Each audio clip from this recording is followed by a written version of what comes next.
Hey everybody, welcome to Grown Up Hearts. Maybe I can help. It is your girl Jasmine once again, and I always want to come to you guys as real as I possibly know how. And so, I had done my 30-day self-esteem challenge, but I came to the conclusion that it's not a self-esteem challenge. That it needs to be a God-esteem challenge because doing that all by yourself is impossible.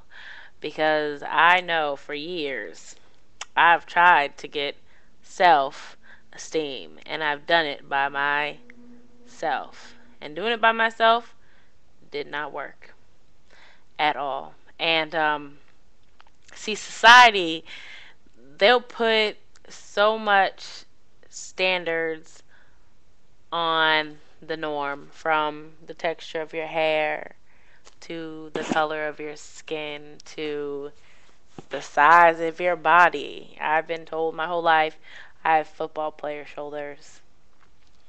And to society, I wouldn't be what society called the norm or gorgeous.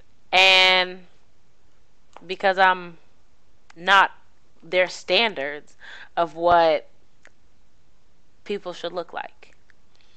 But that's how tons of people get it wrong, because even their standards of what people should look like are photoshopped and airbrushed. And how is that fair to our children? And how is that fair to us? It's not fair at all. Because I, as a child, bent over backwards and starved myself to please society.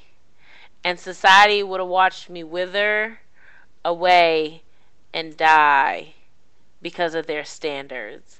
And there are celebrities out there who've had eating disorders, and then they wonder, why do they have these issues? And they slowly watch them wither away and die. But it don't matter, because those are the standards of being perfect. And nothing in this world is perfect. We're all sinners. We all are sinners.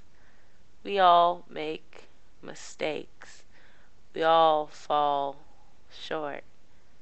So, this airbrush Photoshop world society will have you all tripped up. And trust me, the people who you look up to are lying. It's airbrushed. They're dolled up in these sex cell outfits and attitude, and you're running around chasing, looking the same way as they are. And if you're not, you're trying to get a certain size that they can't even get to. For years, I sat there and I used to sit at a piece of paper and draw everything I liked about going to Boston and being in the city and partying and hanging out and acting wild and crazy. But when somebody asked me one day to write something on a piece of paper about what I liked about myself, I couldn't do it. There was nothing. Because I didn't look like society wanted me to look. I didn't act like society. I was the outcast my whole life. And I thought, maybe if I lose weight, but I can't lose weight the healthy way. So maybe if I lose weight, maybe society would accept me. So I lost it. But then I became sucked into eating disorder. And what? And then I definitely was still outcasted. Because that's not normal, is it? Their standards are killing our children and are killing us. And we don't see it. And for a while, I did my self-esteem challenge. And I tried to do it by myself. But as I went on, I couldn't do it by myself. I had to do it with God. And so every day I would write down different things that I liked about myself. Like I was a good friend and I helped people and I wasn't who I used to be and I was doing good. And, you know, I tried my best and all that stuff. It was all good. And I remember at that point in time, I loved Christ. But I thought maybe if I do something that will fill my void on loving myself, maybe, it would help me with my self esteem. Because I loved God, yeah, yeah. We all know I love God. I read my Bible verses and all that stuff. But I wanted God and something else, and maybe something else would fill my void. So I chose a man. And he couldn't fill my low self esteem void. He couldn't fill it. But, that's the American way, the American dream, right? America's right. Right? Because this is what's right, right? And so, God had to deal with me. So I came here, and this is where I'm at. And he gave me this message in John 4, and it talks about how Jesus had went into Samaria, and he found a woman at the well. And I want to read it to you guys and tell you what he did for me. I don't know what it is that, you may love God, and you may have some type of void still, and you may cover it up, but you still don't like yourself. And yeah, you may wonder why do I still feel a certain way, because you haven't surrendered that part of your life over to Christ. God can help you, but you just have to want the help. I remember at that point in my life, I had surrendered my life over to Christ. Yeah, I was saved. But I wanted to a double-minded man is unstable in all his ways. I wanted my cake and I wanted to eat it too. And I didn't want to surrender it all to Christ. And here's the story. A woman of Samaria came to draw water. It's John 4, verse 7. A woman in Samaria came to draw water, and Jesus said to her, "Give me a drink." For his disciples had gone away into the city to buy food. And then the woman of Samaria said to him, "How is it that you, being a Jew, ask a drink from me, a Samaritan woman? For Jews have no dealings with Samaritans." And I look at it like this.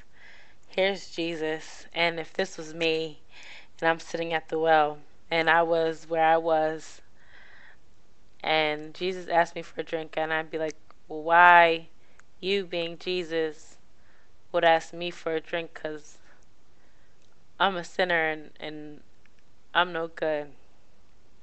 And even on my best days, it doesn't compare to his love.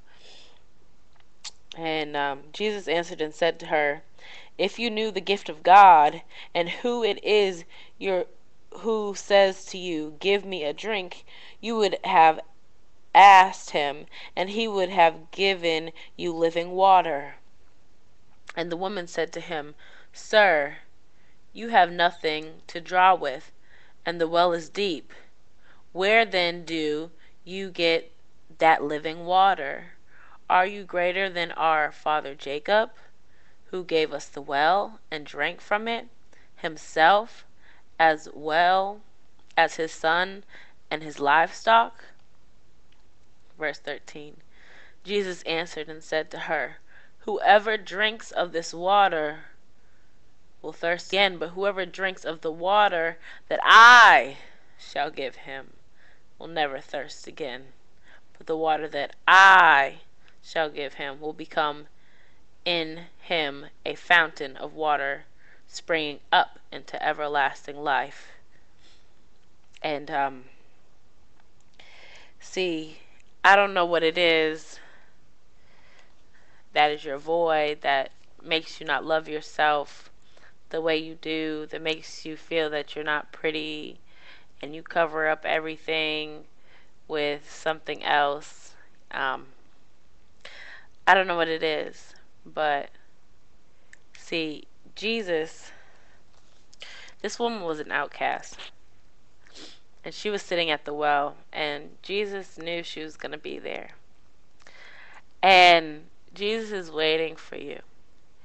He knows where you're at in your life, and He knows what it is that you're going through right now, at this moment, in this time. And He wants to say that He'll meet you where you are, you know? And He wants to tell you that whatever it is that you're trying to fill your void with, you don't have to fill it with what you're trying to fill it with.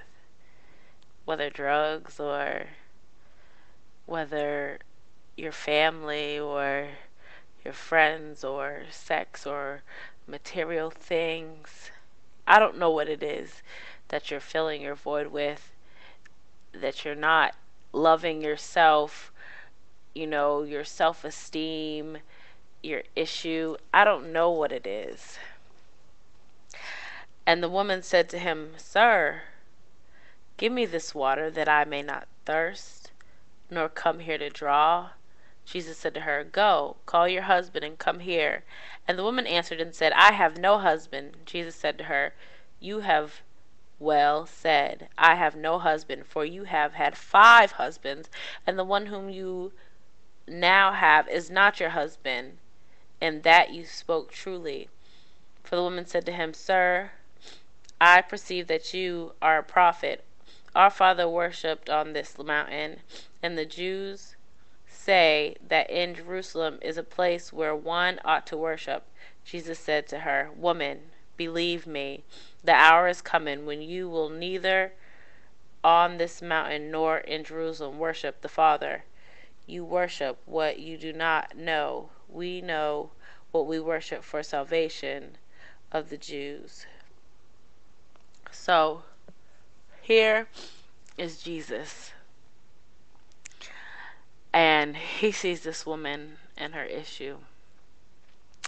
And He sees her trying to cover up her beauty, her hurt. She's a beautiful woman. And she's probably hurting just as much as you're hurting. And she's went through 5 men who have divorced her and left her to her lonesome, to feel ugly, like she's not wanted, like nobody cares about her. And she was outcasted. She was at the well at a certain hour when everybody had already been to the well, and it was like no one understood her. But here Jesus was, and He said that He'll give her this living water to drink. And